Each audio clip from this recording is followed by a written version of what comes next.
क्षमा breaking Jain news.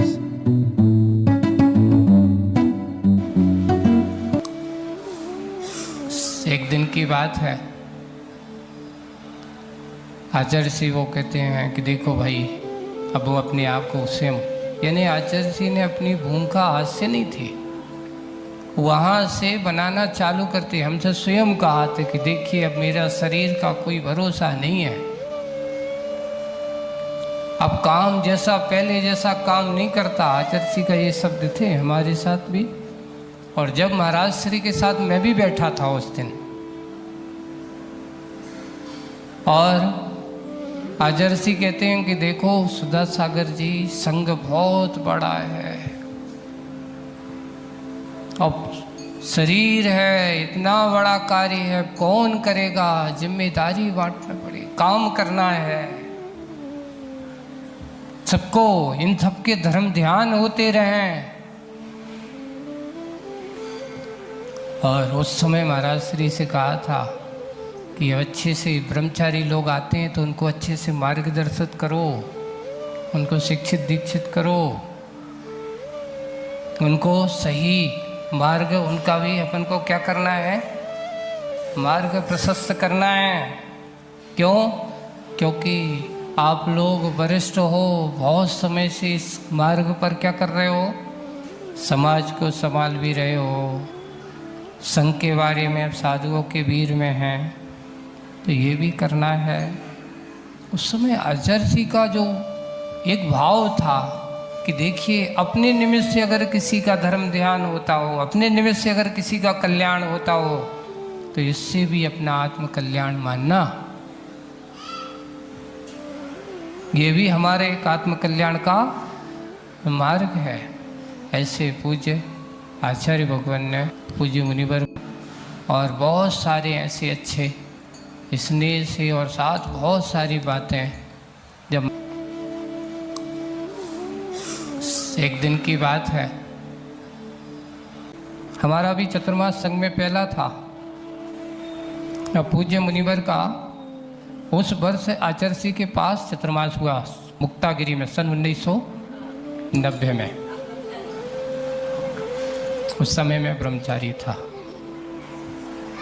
नया नया संघ में आया होगा, 1-1.5 साल पुराना ही ब्रह्मचारी था। आचार्य श्री के पास हमने देखा पूज्य मुनिवर के लिए और आचार्य श्री का इतना है, जब कोई बात होती थी तो संकेत में बात होती थी। हम लोगों को तो एक और है, जितने हमारे बड़े महाराज जो आज भी हैं, बड़े भी हैं, हम लोग भी रहे, आचार्य जी ने कह दिया एक बात ऐसा करना है, ठीक, जो आज्ञा, प्रश्न नहीं पूछना क्यों, आपने कह दिया हो जाएगा, आपने कह दिया वैसा करेंगे। यही होता है, गुरु आज्ञा के प्रति हमेशा समर्पित। एक मुनिवर क्षमा सागर जी महाराज हमारे, उनके साथ भी हमारे एक चतुर्मास घर से पहली बार निकले, तो पहला चतुर्मास हुआ गड़ाकोटा में ही चतुर्मास हुआ। तो वहाँ पर मुनिवर मैंने महाराज श्री को देखा, जितने हमारे बड़े बड़े महाराज थे। आचार्य जी का एक संकेत आ गया कि आचार्य जी का नहीं, जैसा गुरु जी ने कहा है वैसा ही करेंगे। वैसे ही हमने महाराज श्री को देखा है, वे कहता है मुझे दुनिया में किसी से डर नहीं लगता। उस समय एक ही बात कहता है, लेकिन अगर मैं डरता हूं तो सिर्फ अपने भगवान से और अपने गुरु महाराज से, बाकी किसी से मैं डरने वाला।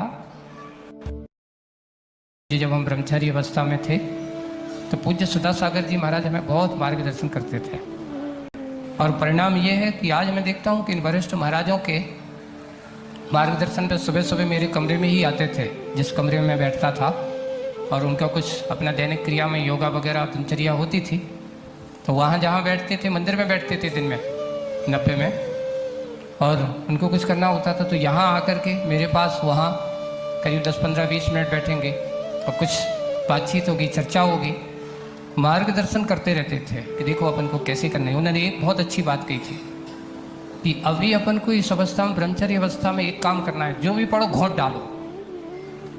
फिर बाद में भूल जाओ कि चिंता मत करना।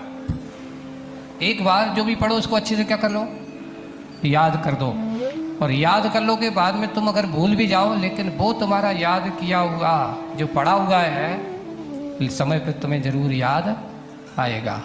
और उसी समय से मैंने तत्वार सूत्र है, श्राप का चार है, एक ही काम करता था बस। दिन भर या 1-1.5 घंटा पुस्तक उठाई और जाकर के मुक्तागिरी के कहीं जाकर के वहाँ मंदिरों में बैठ जाता था। दोपहर में आचार्य सी क्लास वगैरह हो गई, वहाँ जाकर के सिर्फ याद करना और कोई काम नहीं। और आकर के महाराज को आज महाराज जी इतना याद हो गया, आज की तो कौन कौन याद हो गया। तो महाराज को आकर के वो आते थे, सुना दिया आज हमने तत्वार सूत्र के इतने सूत्र याद कर लिए, आज श्राप का चार की इतनी कारिकाएँ याद कर ली, सुनाता रहता था। उसी का परिणाम है कि आज मैं जो भी है धीरे धीरे ज्ञान के विकास में पूज्य आचार्य भगवान से जो मिला और साथ साथ महाराजों का प्रोत्साहन का परिणाम है कि आज जो कुछ भी है सब उनका ही प्रताप है और सब अच्छे कार्य